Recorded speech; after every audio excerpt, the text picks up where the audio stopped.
अभी हम 2 minute wait कर लेते हैं ताकि बाकी पार्टिसिपेंट्स आ जाएं, फिर इंशाल्लाह क्लास स्टार्ट करते हैं।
जी अस्सलाम वालेकुम students, welcome to today's class.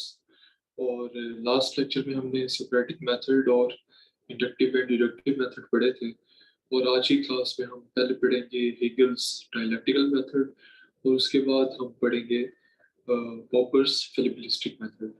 So without a further ado let's start. मैं आप लोगों के साथ स्क्रीन शेयर कर देता हूँ ताकि आप स्लाइड्स को देख सकें।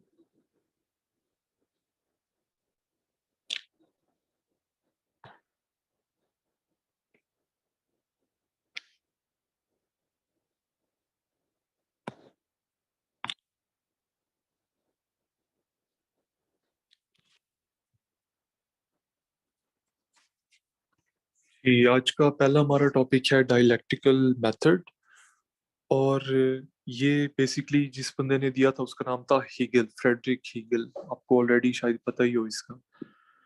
अब हमारे सिलेबस में देखें, सबसे पहले नंबर 2 के ऊपर फिलोसॉफिकल मेथड्स में हमने सोक्रेटिक मेथड देखा, फिर इंडक्टिव मेथड, फिर डिडक्टिव मेथड, और अब हम हैं डायलेक्टिकल मेथड ऑफ हीगल के ऊपर। ठीक है, और इसके बाद हम करेंगे फिलिपिलिस्टिक मेथड। अच्छा, सबसे पहले इंट्रोडक्शन के ये हीगल का डायलेक्टिकल मेथड है क्या basically. Hegel's dialectics is a method of discussion between two arguments in an effort to find a better truth। ठीक है, मतलब दिस इज, ये एक डिस्कशन है between two arguments in order to reach a better truth. ठीक है, dialectic tends to imply a process of evolution, and so does not naturally fit within formal logic। ये it implies a process of evolution. ठीक है, कि किस तरह events evolve करते हैं, and it does not naturally fit with in formal logic.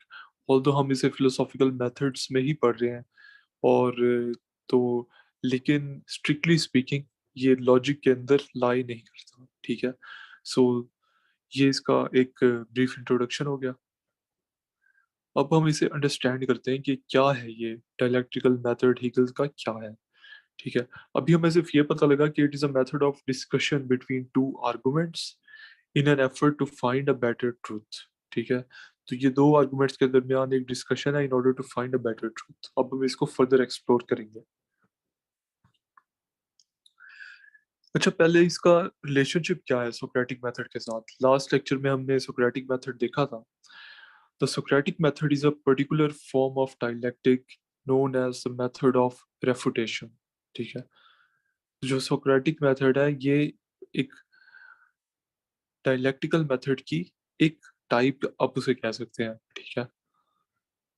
And Socratic method is also known as method of refutation, जिसमें हमने देखा था कि एक हाइपोथेसिस को रिफ्यूट किया था, फिर नई हाइपोथेसिस आई थी, and so on, whereby a series of questions clarifies a more precise statement of a vague belief।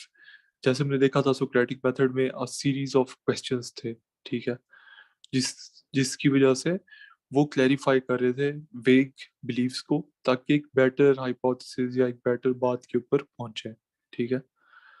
Logical consequences of that statement are explored and a contradiction is discovered। तो हमने देखा था कि उसके उन्होंने लॉजिकल कॉन्सिक्वेंसेस देखे थे। For example courage is endurance of the soul का उन्होंने देखा था कि courage is a wise thing but ignorant endurance is not a wise thing, और and a contradiction is discovered. तो ये तो एक कॉन्ट्रडिक्शन हुई। How can then courage be endurance of the soul when courage is a fine thing and ignorant endurance is not a fine thing, ठीक है। तो ये हमने सोक्रेटिक मेथड में देखा था कि किस तरह वो बात के अंदर या किसी ओपिनियन के अंदर इम्प्लिसिट कॉन्ट्रडिक्शंस को रिवील करता था, और फिर वो उनको इस तरह इजीली रिफ्यूट कर सकता था, ठीक है, Socrates. As in the Socratic dialectic, Hegel claimed to proceed by making implicit contradictions explicit। तो उसी तरह जैसे सोक्रेटिस ने सोक्रेटिक मेथड में इम्प्लिसिट जो थे कॉन्ट्रडिक्शंस उनको एक्सप्लिसिट किया, हेगल ने भी इसी तरह ट्राई किया, ठीक है। Hegel had borrowed the term dialectic from Plato. उसने ये टर्म डायलेक्टिक प्लेटो से बोरो की थी, but gave it a much broader signification. ये फिर इसको एक ब्रॉडर लेवल के ऊपर ले गया। जैसे सोक्रेटिक मेथड थोड़ा नैरो उसके ऊपर फोकस था, हेगल उसको एक बहुत ब्रॉड पर्सपेक्टिव में ले गया, ठीक है। Actual process which events in the world follow.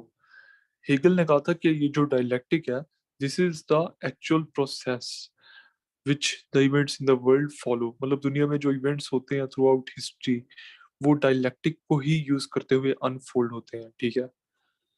With Plato dialectic is regarded as some kind of a logical process. Plato Plato इसको एक लॉजिकल प्रोसेस समझता था डायलेक्टिक को, ठीक है। But Hegel does not regard dialectic as merely a logical process in the sense in which verbal argumentation is a logical process। लेकिन Hegel, हमने देखा उसको लिमिट उसने नहीं रखा, वो उसको ब्रॉडर लेवल पे भी ले गया, और उसने ये भी कहा कि ये इस तरह का लॉजिकल प्रोसेस नहीं है जैसे सोक्रेटिस सोक्रेटिक मेथड यूज करता था कि भाई एक तरफ से आर्गुमेंट आई, ठीक है, फिर दूसरी तरफ से आर्गुमेंट आई और एक बेटर कंक्लूजन रीच किया। उस तरह वर्बल आर्गुमेंट ये नहीं थी, ठीक है, not a verbal argument, that is important। For him it is an actual process which the events in the world follow. उसके मुताबिक ये एक्चुअल एक प्रोसेस था जो दुनिया के इवेंट्स फॉलो करते हैं। Hegel believed that in discovering the dialectic, he had discovered a necessary law of nature। उसने ये समझा कि जो उसने ये डायलेक्टिक डिस्कवर किया, उसने कहा कि मैंने शायद कोई लॉ ऑफ नेचर को मैंने डिस्कवर कर लिया, ठीक है। उसके बाद in short the course of history is determined by the dialectic and nothing can alter its course। मतलब उसने कहा कि जो कोर्स ऑफ हिस्ट्री है ना, वही यही डायलेक्टिक ही डिटरमिन करता है, और कुछ भी ये कोर्स ऑल्टर नहीं कर सकता, ठीक है। Men suppose that through social action they can change the course of history, but they are simply mistaken through a lack of historical knowledge। Hegel कहता है कि लोग ये समझते हैं कि वो शायद कोर्स ऑफ हिस्ट्री चेंज कर सकते हैं, वो कहता है लेकिन ये उनका एक मिस्टेकन बिलीफ है, ठीक है। और असल में डायलेक्टिक ही डिटरमिन करता है कि हिस्ट्री कैसे अनफोल्ड होगी। Man are merely pawns of historical necessity. Historical necessity के मैन एक पॉन्स है बस, and things have to happen in a specific manner, और मैन बस यूज होते हैं to bring that event into reality या manifest करना. It is really the dialectic which controls the course of events. तो हेगल ने कहा था कि असल में जो डायलैक्टिक है that controls the course of events और मैन सिर्फ एक पॉन्स है at the hands of the dialectic. तो उसने कहा था कि ये एक एक्चुअल प्रोसेस है which events in the world follow. उसके बाद थीसिस, एंटीथीसिस एंड सिंथेसिस. अब ये क्या है? ये इसके डायलैक्टिकल जो मेथड है हेगल का, ये इसके 3 कंपोनेंट्स हैं. वो कैसे, वो हम अभी देखते हैं. The Hegelian dialectical method consists of a triadic development. Triadic यानी कि three stage development. It starts with the development of a thesis, an argument whose definition remains stable for a period of time. सबसे पहले ये एक thesis की development से start होता है. ठीक है. थीसिस किसी भी बात को कहते हैं, किसी भी ऐसी आर्गुमेंट को कहते हैं कि जिसकी डेफिनेशन कुछ टाइम के लिए स्टेबल रहती है, कि कुछ अरसे के लिए एक बात को सच माना जाता है, तो उसको हम थीसिस कहते हैं. until it is faced with an opposing argument, the antithesis. वो कुछ टाइम तक उस बात को सच माना जाता है, लेकिन उस टाइम के बाद, एक स्पेसिफिक टाइम पीरियड के बाद, उस बात का बिल्कुल एक अपोजिट बात हमारे सामने आ जाती है, जिसको एंटीथेसिस कहते हैं, which gives rise to contradiction. अब ऑब्वियसली देखिए, एक अपोजिट बात सामने आ गई तो पहली वाली बात और नई वाली बात के दरमियान एक कॉन्ट्रडिक्शन आ गई. Through this contradiction of thesis and antithesis, a better argument or synthesis arises. अब पुरानी वाली बात और अब जो नई बात सामने आई, इनके दरमियान ये जो कॉन्ट्रडिक्शन क्रिएट हुई, इस कॉन्ट्रडिक्शन की वजह से एक तीसरी बात सामने आई. जब ये पहली दो बातें आपस में कॉन्ट्रडिक्शन में आई, इनकी वजह से एक तीसरी बात रिजल्ट में आई, अ बेटर आर्गुमेंट और सिंथेसिस, जिस जो एक बेटर आर्गुमेंट थी और इन दोनों का सिंथेसिस था. थीसिस और एंटीथीसिस का एक तरह से मिलाप था, सिंथेसिस था. तो वो एक हमारे पास तीसरी फिर स्टेज सामने आती है, तीसरी बात हमारे सामने आती है. This new synthesis this new synthesis then becomes the thesis and the cycle continues. अब ये वाली जो अब सिंथेसिस आ गई हमारे पास, तीसरी बात. अब जैसे पहले थीसिस कुछ टाइम के लिए स्टेबल रही थी, कुछ टाइम के लिए उस बात को सच माना जाता था. अब इसी तरह ये वाली जो सिंथेसिस है, इसको भी थीसिस की तरह ट्रीट किया जाएगा और इसको कुछ टाइम के लिए सच माना जाएगा until कोई और इस तरह की बात सामने आएगी जो अगेन इसको भी फिर रिफ्यूट करेगी. ठीक है. उसके बाद example of Christian constitutional monarchy. अब हम इसको अप्लाई करते हैं हिस्ट्री के ऊपर और देखते हैं कि ये कैसे मुमकिन है. In his philosophy of history, Hegel separates the ancient Greek imperialism, Greek social democracy, and later Christian constitutional monarchy. Hegel ने जब अपनी फिलोसफी ऑफ हिस्ट्री दी, तो उसने 3 स्टेजेस को या 3 फॉर्म्स ऑफ गवर्नमेंट को उसने आइडेंटिफाई किया कि दे आर सेपरेट. ठीक है. कुछ टाइम के लिए एक रहा, कुछ टाइम के लिए फिर दूसरा और फिर एक तीसरा आ गया. Thesis, antithesis and synthesis. सबसे पहले उसने कहा कि पहले थी ग्रीक इंपीरियलिज्म. ये एक फॉर्म ऑफ गवर्नमेंट थी जो कि थीसिस थी. उसके बाद उसकी बिल्कुल एक अपोजिट, उसकी कॉन्ट्रडिक्शन हमारे सामने आ गई, जिसको हम एंटीथीसिस कहते हैं, और वो थी ग्रीक सोशल डेमोक्रेसी. ठीक है. फिर इन दोनों बातों की एक सिंथेसिस हमारे सामने आई और वो थी लेटर क्रिश्चियन कॉन्स्टिट्यूशनल मोनार्की. ठीक है. तो ये देखें, thesis, antithesis and then it's synthesis. The time of ancient imperialism is a time of stability where freedom is issued. This is the thesis. जो एंशियंट इंपीरियलिज्म है, वो एक स्टेबिलिटी का टाइम है और उसमें फ्रीडम होती है. ये एक थीसिस है. ठीक है. Continued by a time when fake freedom is issued during Greek social democracy. अब उसके बाद वो एक आइडिया स्टेबल रहा for a period of time, और उसके बाद हमारे सामने आ गई ग्रीक सोशल डेमोक्रेसी, और उसमें एक्चुअल फ्रीडम नहीं थी, फेक फ्रीडम थी अकॉर्डिंग टू हीगल। तो असल बात की एक अपोजिंग बात आ गई, जिसकी वजह से एक कॉन्ट्रडिक्शन क्रिएट हो गया। The truer sense of freedom is only attained during the time of Christian constitutional monarchy synthesis. अब पहले देखें जो ग्रीक इंपीरियलिज्म और बाद में जो ग्रीक सोशल डेमोक्रेसी आई, उनमें जो कॉन्ट्रडिक्शन हुई, उसकी वजह से हमारे पास एक तीसरी बात सामने आई, क्रिश्चियन कॉन्स्टिट्यूशनल मोनार्की, जो कि उन पहली दो बातों का सिंथेसिस था। ठीक है, तो ये आप उसकी एग्जांपल एग्जाम में कोट कर सकते हैं डायलैक्टिकल मेथड की, using thesis, antithesis and synthesis. उसके बाद इसकी एक और प्रेमिस क्या है डायलैक्टिकल मेथड की, three moves before the right balance is struck. Hegel कहता है कि there are three moves before एक सही बैलेंस स्ट्राइक होता है। A dialectic is a philosophical term for an argument made up of three parts, a thesis, an antithesis and a synthesis। जैसे हमने देखा, both the thesis and the antithesis contain parts of the truth। मतलब दोनों में कुछ ना कुछ सच्ची बात होती है। पहली जो बात थीसिस थी, उसमें भी कोई कुछ ना कुछ सच था। उसके बाद जो एंटीथीसिस आई, उसमें भी कुछ ना कुछ सच था। ठीक है, but they are also exaggerations and distortions of the whole. लेकिन वो एग्जैजरेशंस भी होते हैं और थोड़ा डिस्टॉर्शंस भी होते हैं होल के। ठीक है, and so need to clash and interact until the best elements find resolution in a synthesis। क्योंकि वो पूरी तरह से वो बात सच नहीं होती जो पहली थीसिस और फिर एंटीथीसिस होती है, इसकी वजह से उनमें एक कॉन्ट्रडिक्शन या कॉन्फ्लिक्ट का होना लाजमी है।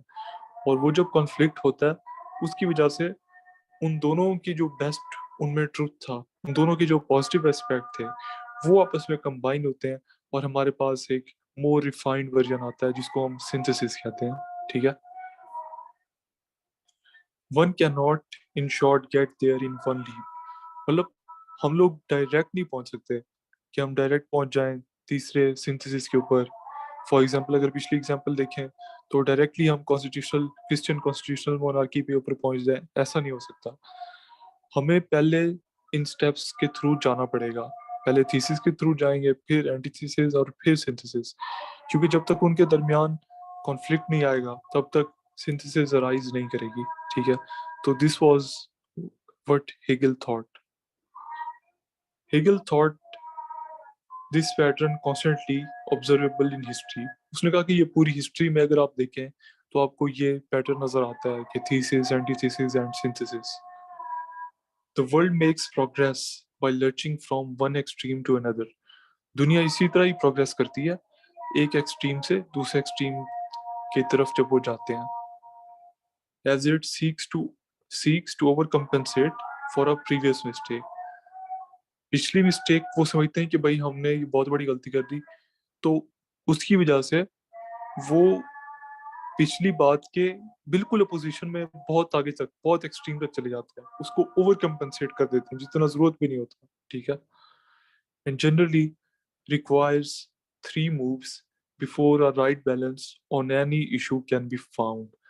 तो जनरली तीन मूव्स होती हैं, synthesis, sorry thesis, antithesis and then synthesis, before a right balance is struck. उसके बाद पांचवा, छठा इसका प्रेमिस क्या है हिगल्स डायलैक्टिकल मेथड का, वो ये कि हम इसकी एक एग्जांपल कोट करेंगे एंटीक्विटी से। For example, the ancient Athenians discovered the idea of, एक सेकेंड काइंडली वेट कीजिएगा।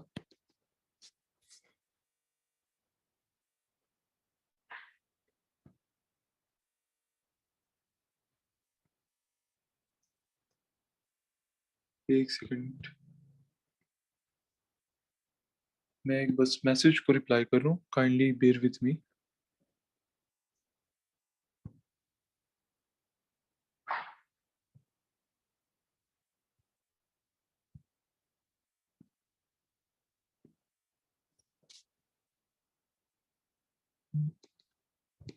ठीक हो गया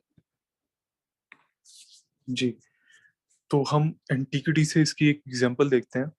for example, the ancient Athenians discovered the idea of individual liberty. Ancient जो एथेनियंस थे, उन्होंने ये आइडिया डिस्कवर किया कि इंडिविजुअल लिबर्टी भी कोई चीज होती है। But their regime was built to the need for collective discipline, was blind to the need for collective discipline and organization। लेकिन उन्होंने इस बात को बिल्कुल इग्नोर कर दिया कि कलेक्टिव डिसिप्लिन भी कोई चीज होती है और ऑर्गेनाइजेशन भी कोई चीज होती है, सिर्फ इंडिविजुअल लिबर्टी नहीं होती। The ancient Persians knew all about that and were thereby able to conquer the Athenians on the battlefield। Ancient Persians का इस चीज के ऊपर फोकस था, कलेक्टिव डिसिप्लिन और ऑर्गेनाइजेशन के ऊपर।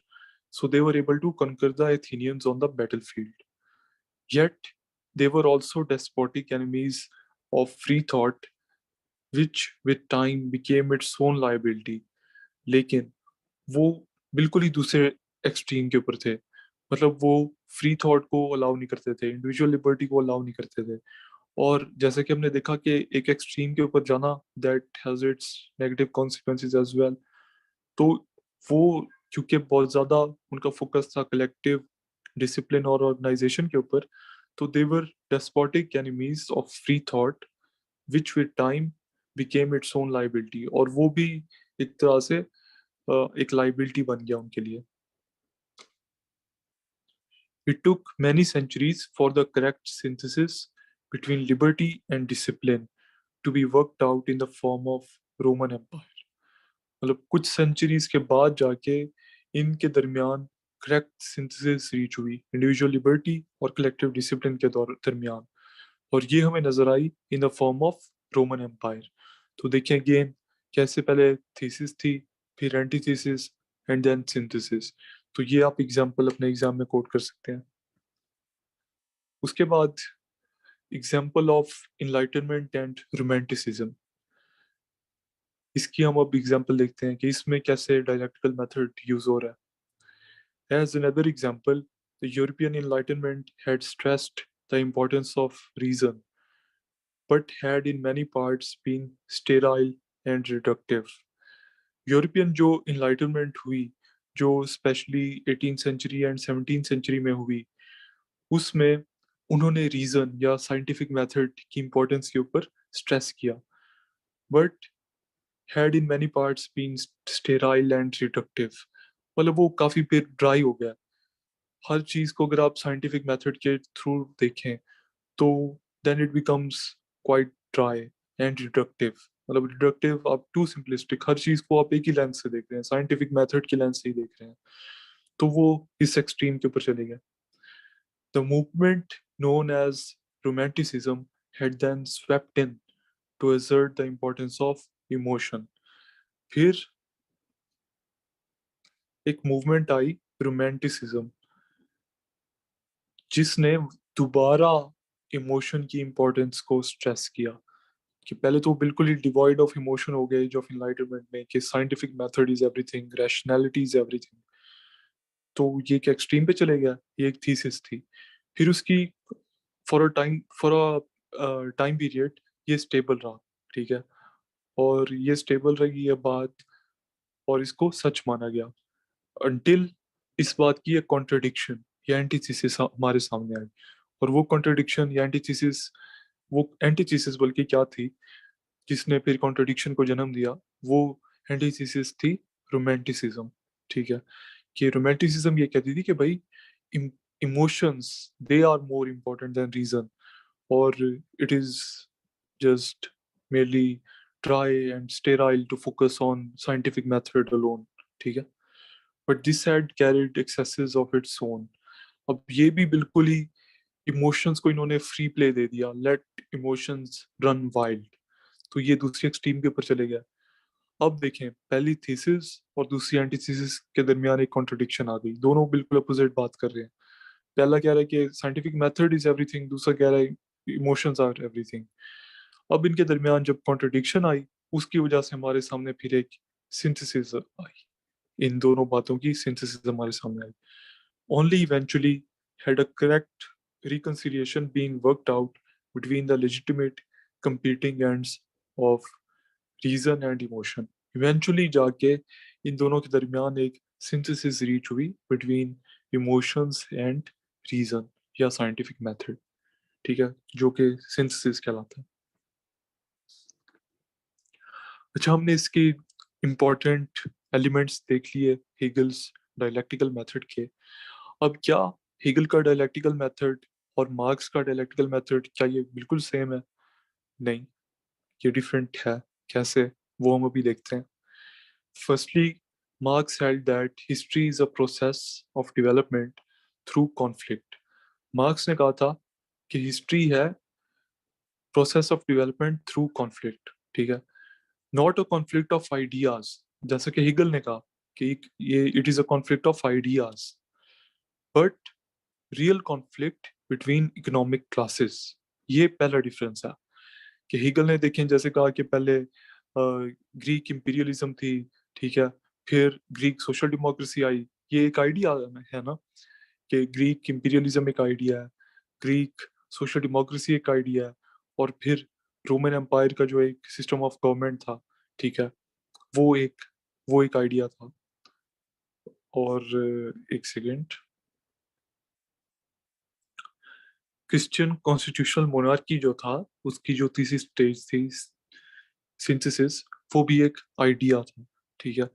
तो हेगल इस तरह कह रहा है कि कॉन्फ्लिक्ट ऑफ आइडियाज के जरिए हिस्ट्री मूव कर रही है, जबकि मार्क्स ये कह रहा है कि कॉन्फ्लिक्ट ऑफ इकोनॉमिक फोर्सेस की वजह से हिस्ट्री मूव फॉरवर्ड कर रही है, ठीक है.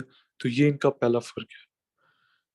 दूसरा फर्क ये है, secondly, marks thought that basic empirical facts have priority over ideas. कि उसने कहा कि बेसिक जो एम्पिरिकल फैक्ट्स है ना, उनको प्रायोरिटी हासिल है आइडियाज के ऊपर. जैसे हिगल ने आइडियाज की बात की, मार्क्स ने कहा नहीं, जो में नजर आती हैं चीजें which are empirical facts, they have priority. For example, laws and philosophical theories को उसने इंपॉर्टेंस नहीं दी. मार्क्स ने उसने इंपॉर्टेंस दी एम्पिरिकल फैक्ट्स को. वो कैसे? According two marks, laws and all religious, moral, and philosophical speculation is part of a superstructure. उसने कहा कि ये जो सारे लॉज और ये religious, moral and philosophical speculation है, it is part of a superstructure, ठीक है. ये आइडियाज, ये एक सुपरस्ट्रक्चर है that is determined by the substructure of basic empirical facts.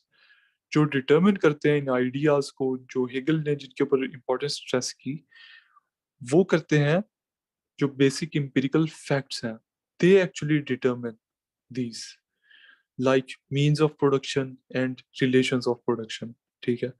ये हम आगे देखेंगे जब हम मार्क्स की डायलेक्टिकल मटेरियलिज्म और हिस्टोरिकल मटेरियलिज्म पढ़ेंगे कि मीन्स ऑफ प्रोडक्शन ऑफ और रिलेशंस ऑफ प्रोडक्शन क्या होते हैं. लेकिन just to give you an idea currently, means of production वो होते हैं कि the things which are used to produce commodities, या कमोडिटीज कहते हैं things which are of economic value, ठीक है. फॉर एग्जांपल, आपके इकोनॉमिक वैल्यू की चीज है कपड़ा, क्लोथ, ठीक है.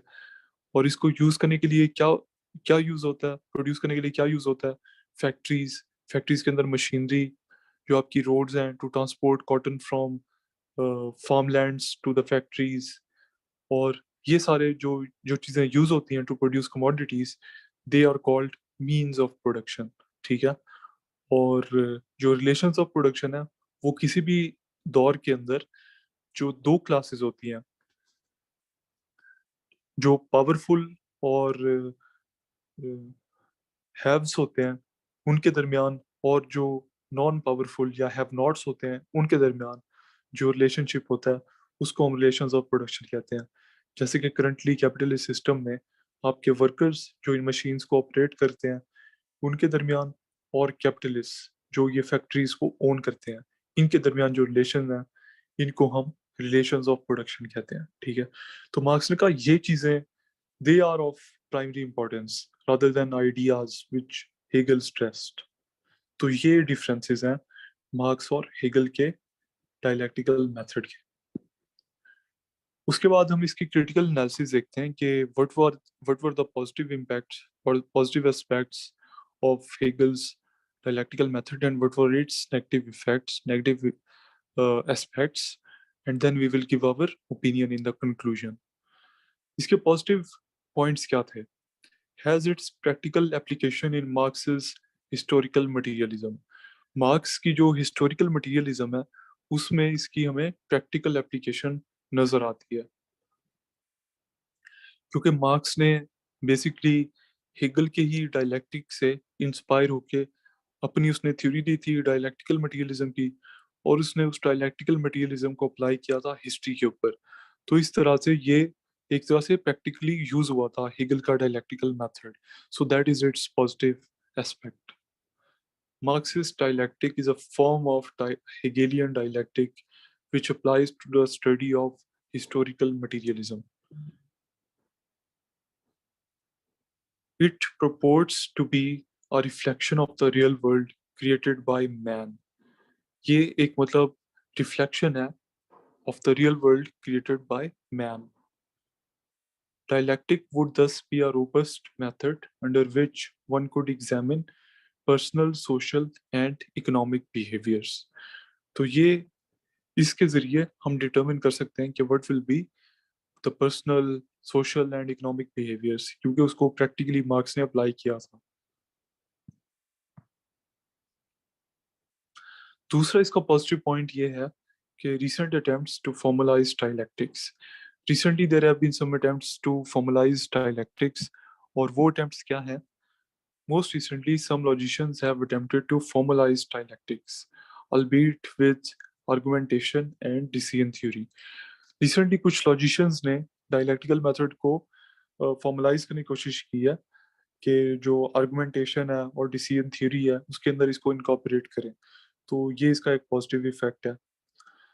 Pragma dialectics has been used in law, mediation and negotiation processes, parliamentary and political debates and health communication.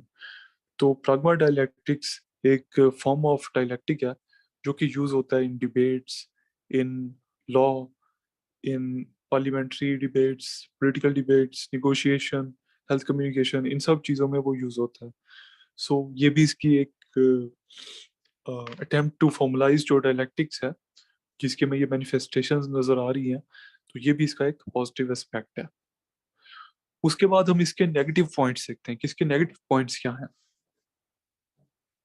सबसे पहला नेगेटिव पॉइंट इसका ये है कि it puts up with contradictions, कि हमने देखा कि कैसे पहले थीसिस और एंटीथीसिस में कॉन्ट्रडिक्शन आती है और फिर उसके बाद एक सिंथेसिस रीच होती है। तो पहले जो कॉन्ट्रडिक्शन अराइज करती है, Hegel's dialectic method, it puts up with that contradiction. ठीक है, it tolerates that contradiction, which is a negative aspect. Karl Popper was one of the biggest critics of the dialectics. He criticized it for its willingness to put up with contradictions. वही बात कि the reason it is criticized is because it puts up with contradictions. उसके बाद दूसरी negative बात इसकी ये है कि इट इज डिटर्मिनिस्टिक एंड एसेंशियलिस्ट।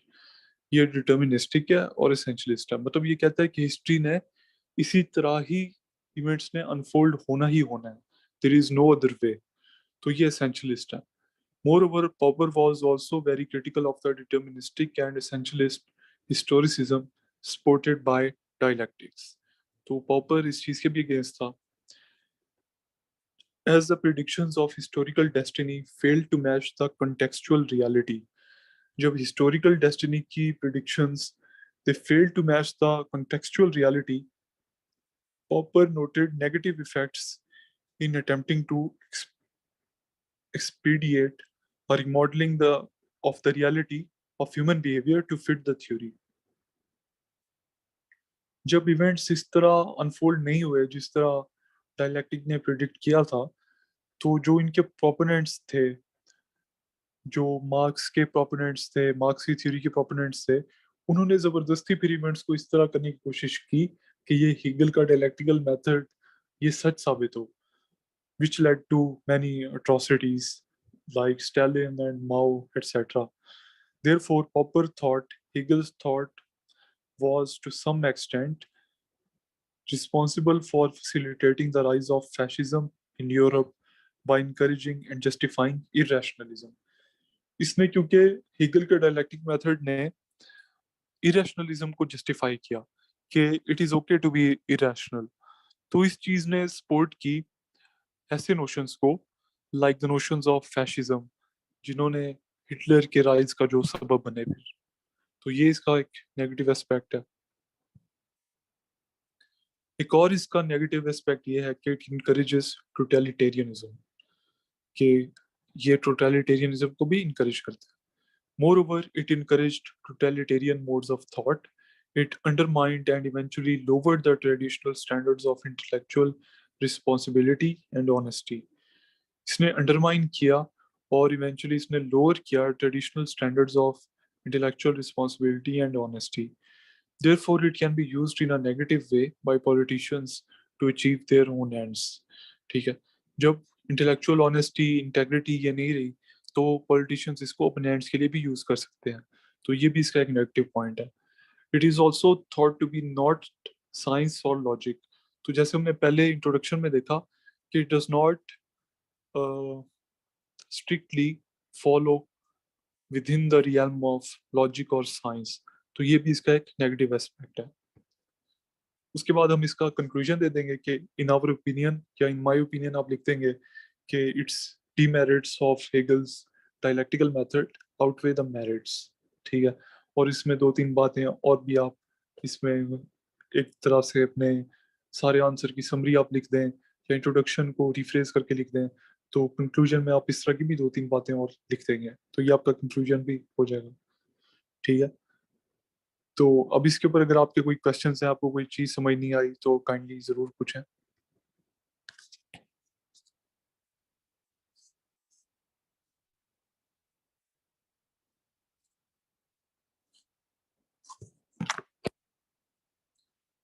आप लोग बारी बारी अपना हैंड रेज करते जाएं और then I will unmute and ask, you can ask questions।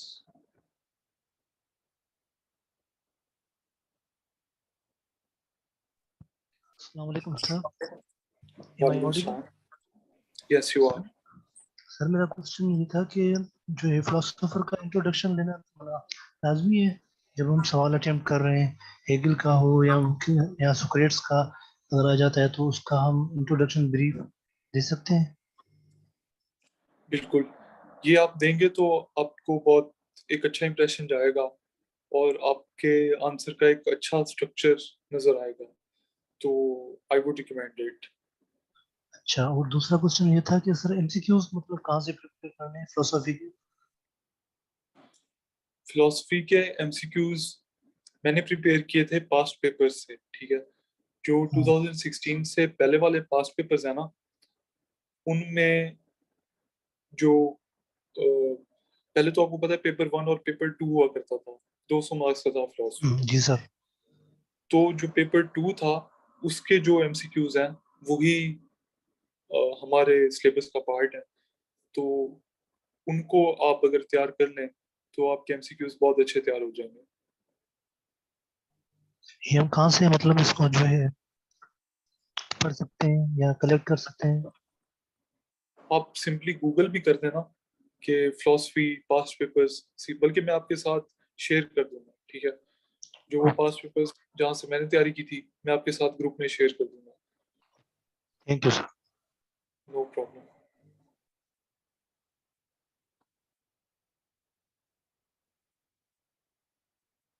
अच्छा, आप में से और भी किसी का अगर कोई क्वेश्चन है तो पूछना, नहीं तो we will move on to the next topic। Okay, let's move on to the next topic।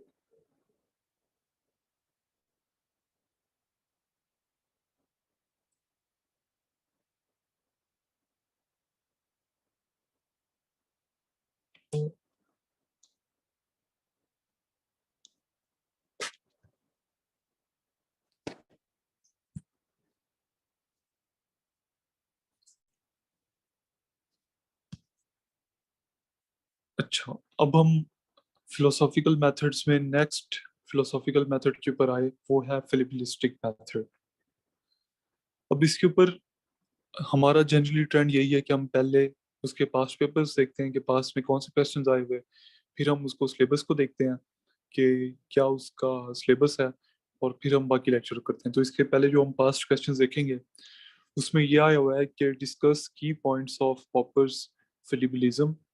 2018 में ये क्वेश्चन आया हुआ है 20 मार्क्स का। उसके बाद एक क्वेश्चन आया हुआ है कि discuss poppers logical method, it's merits and demerits. ये भी 2019 में आया हुआ है 20 मार्क्स का। ठीक है, सबसे पहले हम डेफिनेशन देखेंगे कि फिलिपिलिज्म कहते किसको है। Basically Fallibilism is the epistemological thesis that no belief can ever be rationally supported or justified in a conclusive way. ठीक है, always there remains a possible doubt as to the truth of the belief. मतलब ये एक epistemological thesis है कि कोई भी belief cannot be rationally supported or justified in a conclusive way। कि मतलब हम किसी भी ओपिनियन को ये नहीं कह सकते कि इट इज कंक्लूसिव, कि मतलब बस ये तो बिल्कुल सच है। ठीक है, always there remains a possible doubt as to the truth of the belief. हमेशा वो कहता है कि आपकी जो ओपिनियन है, बिलीफ है, उसमें एक डाउट रहता है कि ठीक है। This is basically what is Popper's फिलिपिलिस्टिक method. अब फिलिपिलिज्म की हम एक्सप्लेनेशन की अगर बात करें तो unlike skepticism, the doctrine that true knowledge is by definition uncertain. Skepticism कहता है कि true knowledge is by definition uncertain. Philippilism does not imply the need to abandon our knowledge, in that it holds that we need not have logically conclusive justifications for what we know. ये कहता है कि हमारे पास जरूरी नहीं कि हमारे opinions की लॉजिकली कंक्लूसिव जस्टिफिकेशंस हो। कहता है ये जरूरी नहीं है, कहता है ये पॉसिबल ही नहीं है कि हमारे पास logically conclusive justification हो opinions की। Rather, it is an admission that because empirical knowledge can always be revised by further observation।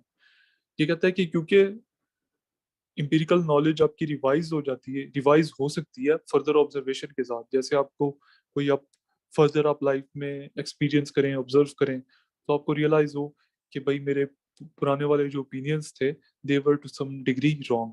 ठीक है, then any of the things we take as knowledge might possibly turn out to be false। तो अभी जो हमारे opinions हैं they might turn out to be false। ये basically फिलिपिलिज्म ये कहता है। उसके बाद पॉपर्स फिलिपिलिस्टिक मेथड अब क्या है। इसका सबसे पहले इंट्रोडक्शन की बात करें, as Popper put it, by Philippilism I mean here the view or the acceptance of the fact that we may err, and that the quest for certainty or even the quest for high probability is a mistaken quest। मतलब वो ये कहता है कि हमें इस चीज को इस फैक्ट को एक्सेप्ट करना चाहिए कि हम गलती कर सकते हैं, और सर्टेनिटी का क्वेस्ट या इवन हाई प्रोबेबिलिटी का का क्वेस्ट। ठीक है, कि फॉर एग्जांपल कि हमारे opinions it is they have a high probability of being true. वो कहता है ये भी एक एम्बिशन अगर है किसी का, तो वो कहते हैं it is a mistaken ambition, it is a mistaken quest. क्योंकि कहता है कि हमेशा हमारे opinions with further experience observation they are proven false या टू सम डिग्री अनट्रू। तो वो कहते हैं इस वजह से अगर कोई इंसान ये ट्राई करता है कि मैं ऐसे ओपिनियंस हासिल करूं कि which have a high probability या सर्टेनिटी ऑफ बीइंग ट्रू, वो कहता है this can not happen, this is a mistaken goal और एम्बिशन। अब इसके की पॉइंट्स क्या हैं फिलिपिलिस्टिक मेथड के। सबसे पहली बात कि डिस्टिंग्विशेस बिटवीन डिफरेंट थ्योरीज। ये डिफरेंट थ्योरीज के दरमियान डिस्टिंग्विश करता है कि क्या डिफरेंट टाइप्स हैं थ्योरीज की। Popper discovered some important differences in the methods of Freud and Einstein। उसने फ्रॉइड और आइंस्टाइन के मेथड्स में उसने important differences ऑब्जर्व किए। He realized that while Einstein's theories gave predictions about the future, Freud's theories only used past to explain the present. उसने ये देखा कि जबकि आइंस्टाइन की थ्योरीज फ्यूचर के बारे में प्रेडिक्शंस दे रही थी, ठीक है, फ्रॉइड की थ्योरीज कह रही थी कि पास्ट को यूज करके प्रेजेंट को एक्सप्लेन करें, ठीक है। तो ये उनमें एक फर्क था। फ्रॉइड्स की थ्योरी वो नहीं, फ्यूचर के बारे में प्रेडिक्शन नहीं दे रही थी, ठीक है। For example, Freud said that early childhood experiences have a huge bearing on what a person is like. Freud ने ये कहा कि जो हमारे अर्ली चाइल्डहुड एक्सपीरियंसेस हैं उनकी बहुत ज्यादा इस चीज के ऊपर बेरिंग है कि एक पर्सन कैसे होता है फ्यूचर में, मतलब as an adult. Specifically, if an emotionally distant person can be explained if he was hugged too much or too little as a child. वो कहता है कि अगर एक बंदा इमोशनली डिस्टेंट है तो उसकी वजह ये हो सकती है कि क्या वो he was hugged too little as a child, ठीक है। और वो ये भी कहता है कि इसकी वजह ये भी हो सकती है कि he was hugged too much as a child. मतलब ये एक तरह से, अब देखिए, अगर एक बंदा है, ही इज इमोशनली डिस्टेंट और वो गया साइको एनालिसिस कराने गया गया किसी साइको एनालिस्ट के पास, वो उसे पूछेगा कि अच्छा आप इमोशनली डिस्टेंट हैं तो क्या आप बचपन में you were hug too little. अगर वो बंदा कहेगा यस, कहेगा that is the reason why you are emotionally distant now. अगर वो कहेगा no, I was hug too much, वो कहेगा yes that is the reason why you are emotionally distant now. तो मतलब वो कोई फ्यूचर की प्रेडिक्शंस नहीं कर रहा, फ्रॉइड की थ्योरीज, वो बस पास्ट को यूज कर रहे हैं टू एक्सप्लेन प्रेजेंट, ठीक है।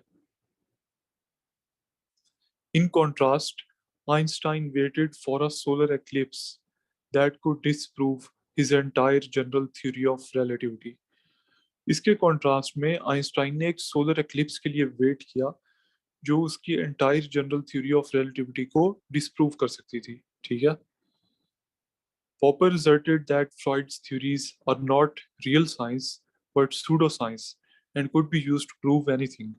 मतलब वो कहता था कि ये इस तरह की थ्योरीज तो आप इससे तो आप कुछ भी प्रूव कर सकते हैं, ठीक है। फॉर एग्जांपल, एक बंदा जाए साइको एनालिस्ट के पास, वो कहे कि आई एम डिप्रेस्ड, वो उसे कहे कि did your parents love you as a child, वो क्या यस, वो कहेगा yes that is the reason why you are depressed. वो कहेगा, अगर वो कहेगा no they did not love me as a child, कहेगा yes that is the reason why you are depressed, ठीक है। तो वो मतलब it can be used to prove anything. जब आप पास्ट को कह रहे हो, आप there is no way to check whether it is true और नॉट, ठीक है। For example, if you believe that Santa placed the candies under your pillow at night, then you can look at only confirming evidence to support your theory. अगर आप ये believe करें कि Santa ने candies रख दी हैं under your pillow at night, then you can look at only confirming evidence to support your theory, ठीक है। नेचुरली भी यही टेंडेंसी होती है कि जो हमारे ओपिनियंस होते हैं हम उनके फेवर में ही हमें सारा एविडेंस नजर आता है। फॉर एग्जाम्पल, अगर हम किसी आदमी को बुरा समझते हैं तो हमें सिर्फ ऐसी बातें ही नजर आएंगी जिससे ये चीज प्रूव होगी कि ये वाकई एक बुरा इंसान है, ठीक है। तो इस तरह अगर हम सेंटा क्लॉज में बिलीव करते हैं तो हमें ऐसा ही एविडेंस नजर आएगा जिससे ये प्रूव होगा कि सेंटा क्लॉज एग्जिस्ट करता है। तो इस चीज को ये पॉपर ने कहा कि दिस इज सूडो साइंस। और देखिए इसने डिस्टिंग्विश किया आइंस्टाइन की थ्योरीज में और फ्रॉइड की थ्योरीज में। Secondly, Popper's relativistic method seeks to disconfirm theories. ये एक इसका की पॉइंट है। So the question is, when we begin to test a theory, are we looking to confirm it or disconfirm it? Disconfirm it. असल question ये है। This is the key point for Popper. Science disconfirms while pseudoscience confirms. ठीक है। Popper के मुताबिक science जो है वो ट्राई करती है अपनी थ्योरी को डिसकन्फर्म करने की, जबकि सूडो साइंस कंफर्म करने की कोशिश करती है। जैसे आइंस्टाइन ने अपनी थ्योरी ऑफ रिलेटिविटी को डिसकन्फर्म करने की कोशिश की और फ्रॉइड ने अपनी थ्योरी को कंफर्म करने की कोशिश की। It is easy to find the confirmation of theory if you are looking for it. वही बात कि अगर आप अपनी थ्योरी को या अपने किसी ओपिनियन को बस कंफर्म करने की कोशिश करें तो it is very easy to do that. In Santa's case, if you're looking for the proof that Santa exists, you're not likely to keep searching for contradictory evidence after that. Santa के case में अगर आप इस चीज का proof देख रहे हैं कि सांता एग्जिस्ट करता है, तो आप फिर कॉन्ट्राडिक्टरी एविडेंस नहीं देखेंगे, आप सिर्फ वही एविडेंस देखेंगे कि जो ये प्रूव करता है दैट सांता एग्जिस्ट. ठीक है. उसके बाद एक और इसका की पॉइंट ये है, सॉरी ये पीछे आ गया, इसका की पॉइंट ये है कि confirmation only from risky predictions counts. कि वो कहते हैं कि सिर्फ वही प्रेडिक्शन कंफर्मेशन काउंट करती है जो रिस्की प्रेडिक्शन से हो. वो कैसे? Second, confirmation should only count if it comes from risky predictions, ones that could actually destroy your theory. ऐसी predictions जो आपकी theory को destroy कर सकती हैं, सिर्फ उनसे जो है confirmation, that is what counts. Because Popper observed that every good scientific theory is prohibitive. It rules things out. जो भी एक अच्छी scientific theory होती है, ये बाकी चीजों को फिर rule out कर देती है. Popper said that every false belief we actually discover is actually good because that gets us that much closer to believing only true things. वो कहता है जो भी हमें पता चले कि भाई ये वाली थ्योरी गलत है या ये वाला हमारा ओपिनियन जो है ये फॉल्स है, कहता है that gets us closer to the truth. क्योंकि हमें पता लग गया कि अच्छा ये बातें तो गलत हैं, अब इनको तो हम we should not waste our time and energy on that, and we should focus on other things which gets us closer to the truth. Irrefutable theories are not scientific. वो कहता है जो irrefutable theories हैं they are not scientific. ठीक है. जैसे कि Freud की theories, they cannot be tested or refuted, so they are not scientific. Popper also argued that the only genuine test of a theory is one that's attempting to falsify it. कहता है किसी भी theory का एक genuine test वही है which is trying to falsify it. Moreover, irrefutable theories are not scientific. वही बात, if it can't be tested, your theory does not have much value. अगर आपकी थ्योरी टेस्ट नहीं हो सकती या आपका ओपिनियन अगर टेस्ट नहीं हो सकता तो it does not have much value according to Popper. ठीक है. इसका पॉइंट नंबर ये है कि there must be willingness to give up theories. कि जब आपको पता चल गया कि आपकी थ्योरी फॉल्स है, you should be willing to give that up. Finally, when you have disproven your theory, you need to be willing to give it up. This is in line with modern scientific thinking that a theory should be testable, refutable, falsifiable. ठीक है. जैसे modern scientific thinking है कि आपकी theory जो है it should be testable और उसको रिफ्यूट भी किया जा सके और उसको फॉल्सिफाई भी किया जा सके. ठीक है. You don't need to prove scientific hypothesis right, you only prove them wrong. वही बात कि आप अपनी थ्योरीज को, साइंटिफिक थ्योरीज को रॉन्ग प्रूव करने की ट्राई करें rather than trying to prove them right. You have to be open to the idea that your beliefs might be false because that's the only way that holding on to them can really mean anything. ठीक है. वो कहता है opinions का या beliefs का या theories का तभी फायदा है कि जब आप उनको फॉल्स भी प्रूव कर सकें. Otherwise we can believe anything we want. For example Santa Claus की एग्जांपल है. ठीक है.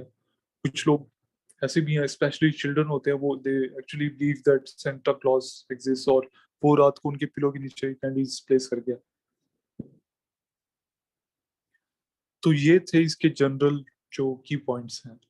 अब हम इसके मेरिट्स और डीमेरिट्स की बात करते हैं कि what are its merits and what are its demerits. सबसे पहला मेरिट इसका ये है कि it makes people more rational. Testability of opinions. ठीक है. जब आपके पास ऐसे ओपिनियंस होंगे which can be tested, so that makes people more rational. ठीक है. So you will have more true opinions. तो ये इसका एक ये फायदा है. Gets rid of untestable theories, saves time and energy.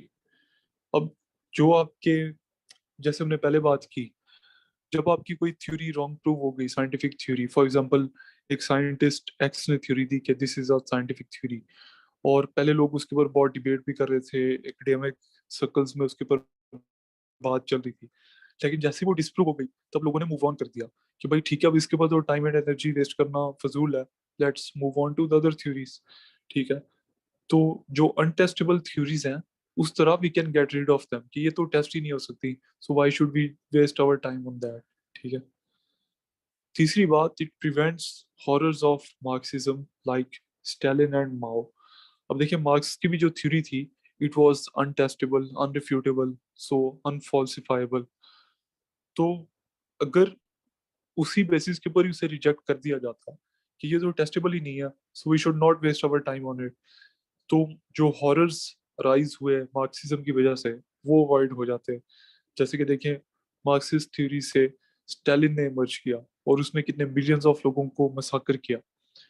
Mao emerge किया जिसने disasters policies like cultural revolution और द ग्रेट लीप फॉरवर्ड दिया, जिसकी वजह से फेमिन्स कॉज हुए, जिसकी वजह से मिलियंस ऑफ लोग मर गए। तो ये चीजें अवॉइड हो जाती हैं अगर हम इसको इस बात पे चेक करते हैं कि it is not testable. Saves money which people spend on psycho analysis.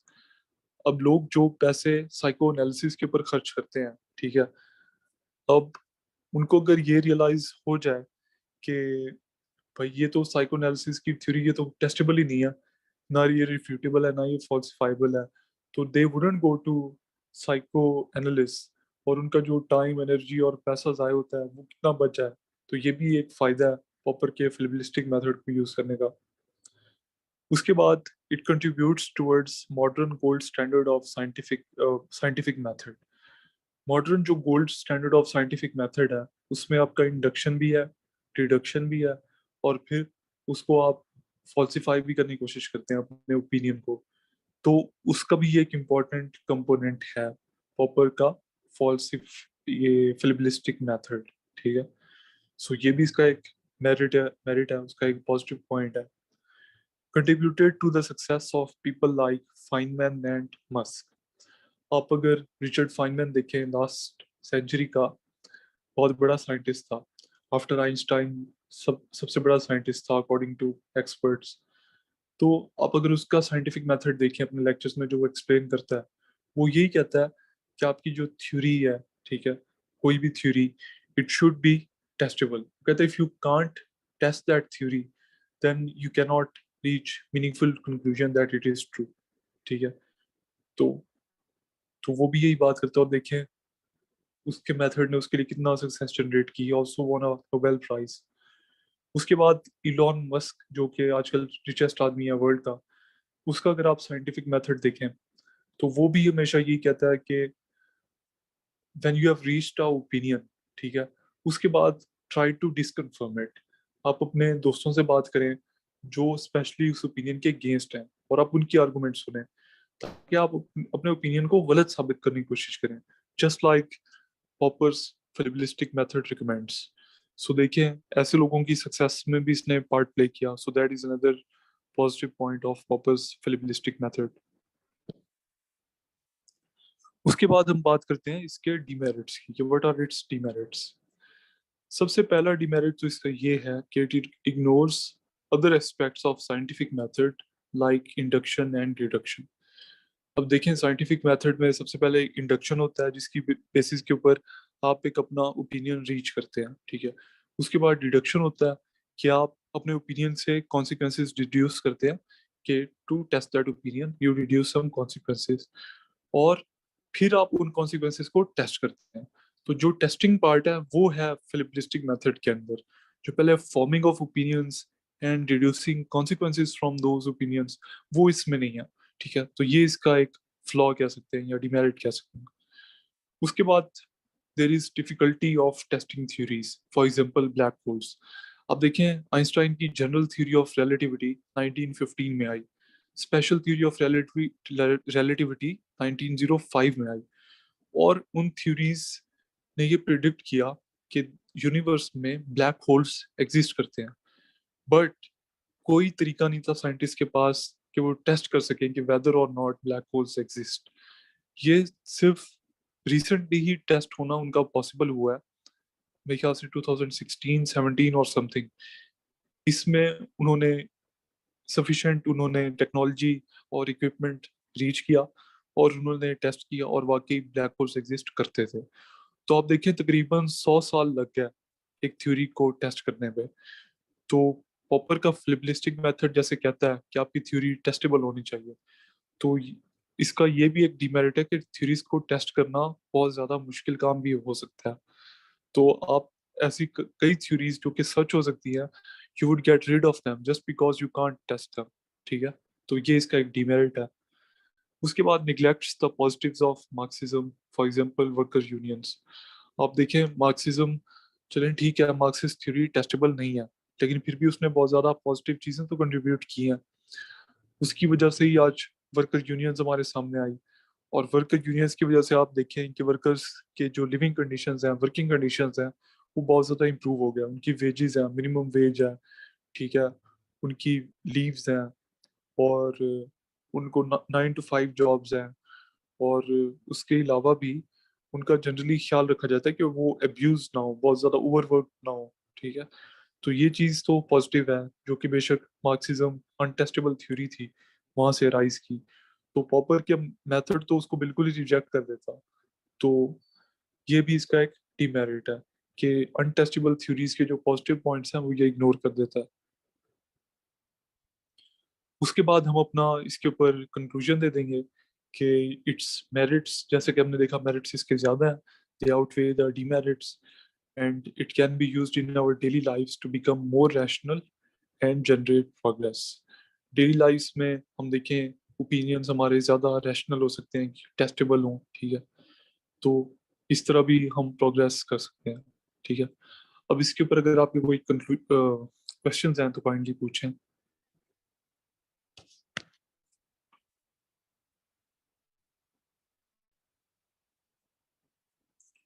Just give me 1 second.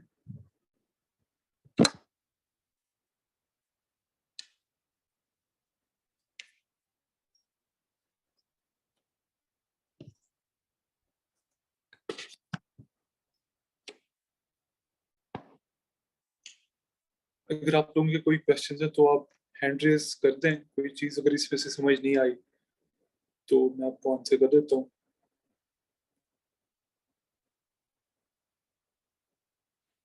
मैंने इस वजह से ये टाइम एंड के लिए रखा था कि ताकि आप लोगों के कोई क्वेश्चंस हो, क्योंकि लास्ट बैच में आधा आधा घंटा हमें क्वेश्चंस के ऊपर लग जाता था। तो मैंने ये इस वजह से टाइम रखा हुआ था। अगर आपके क्वेश्चंस नहीं है तो इसका मतलब आपको अच्छा ये समझ आ गया। चलें ठीक है जी। सो अब देखें हमारा सिलेबस में जो मेथड्स हैं, फिलोसॉफिकल मेथड्स, वो कवर हो गए हैं। ठीक है, पहले हमने सोक्रेटिक मेथड कवर किया, फिर इंडक्टिव मेथड, फिर डिडक्टिव मेथड। ठीक है, उसके बाद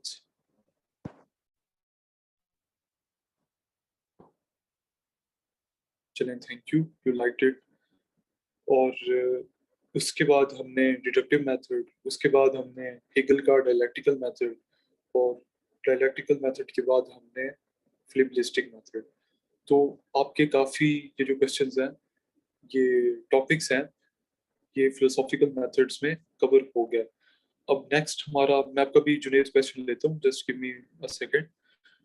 नेक्स्ट इसके बाद हमारा आएगा एपिस्टेमोलॉजी। ठीक है, कि थ्योरी ऑफ नॉलेज, और उसमें जो डिफरेंट फिलोसफर्स की कॉन्ट्रीब्यूशंस हैं वो हम देखेंगे। ठीक है, तो कल से हम उसके ऊपर स्टार्ट करेंगे, और उसके जो 2 टॉपिक्स हम कल कवर करेंगे वो मैं आपके साथ उनकी जो नोट्स हैं वो शेयर करूंगा। ठीक है, और आप लोग वो, मैं रिकमेंड करूंगा कि वो क्लास से पहले आप पढ़ के आएँ, ताकि आप क्लास में आपको अगर नोट्स में से कोई चीज़ समझ नहीं आई तो आप क्वेश्चन कर सकें और आपको वो कॉन्सेप्ट क्लैरिफाई हो जाए, ताकि आपको दोबारा उसको ना पढ़ना पड़े। ठीक है, एक तो ये हो जाए, और दूसरा अगर आप उनको पढ़ के आएंगे तो आपको लेक्चर की भी अच्छी समझ आएगी, कि आपको ज्यादा क्लियर होगा। एक ही दफा सुनने से आपका कॉन्सेप्ट पक्का हो जाएगा।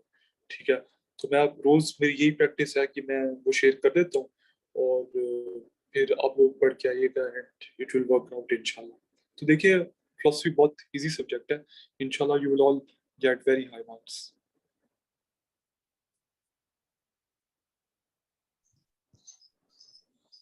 सर क्वेश्चन मेरा ये था कि चैप्टर 1 को हमने टच क्यों नहीं किया, क्योंकि जो पास्ट पेपर्स के हिसाब से मतलब इम्पोर्टेंट है काफी, क्योंकि हर मतलब हर ईयर मतलब उस चैप्टर में से एक सवाल आया है, तो उसको न टच करने की वजह काइंडली इलेबोरेट कर दें आप। जी देखिए, मैंने आपको ओरिएंटेशन लेक्चर में भी बताया था कि हम उसको स्किप करेंगे, ठीक है। और उसकी वजह ये है कि हमारे पास टाइम होता है लिमिटेड, ठीक है। और उसमें से हम वो टॉपिक्स, मेरी कोशिश है कवर करना जो आप लोगों के लिए इजी है समझना और जो आपको हाई मार्क्स दे सकते हैं, ठीक है। अब आप देखें, 7 में से हमें 4 क्वेश्चंस करने होते हैं, ठीक है। 3 क्वेश्चंस आप चॉइस में लीव कर सकते हैं, तो अगर उसके ऊपर आ भी जाए तो आप इजिली उसे चॉइस में लीव कर सकते हैं, ठीक है। बाकी तो हम आपको इतना कवर कराएंगे कि 7 में से एटलीस्ट 4 क्वेश्चन तो आपके हो जाएंगे, so that shouldn't be an issue at all, ठीक है। और वैसे भी वो इतना जेनेरिक नेचर के है कि for example discuss philosophy and it's branches, तो आप जब सारा कोर्स पढ़ेंगे आपको आराम से उसकी ब्रांचेस पता लग जाएंगी। फिलोसॉफिकल मेथड्स हैं, एपिस्टेमोलॉजी है, ओंटोलॉजी, आप सारा कोर्स पढ़ेंगे आपको वो वैसे ही क्लियर हो जाएगा। डिफाइन फिलोसफी, क्या एक्सप्लेन इट, जब आप सारा कोर्स पढ़ लेंगे वो आपको वैसे ही क्लियर हो जाएगा। तो बजाय इसके कि मैं फॉर्मेलिटी एक पूरी करता और एक लेक्चर आपको उसके ऊपर लग जाता, तो मैंने कहा कि आपके जो जो टॉपिक्स आपको ज्यादा से ज्यादा फायदा देंगे हम वो कवर करें, ताकि आपका भी कम टाइम लगे और आप बाकी सब्जेक्ट्स के ऊपर फिर मूव ऑन कर सकें। Hopefully it clarifies.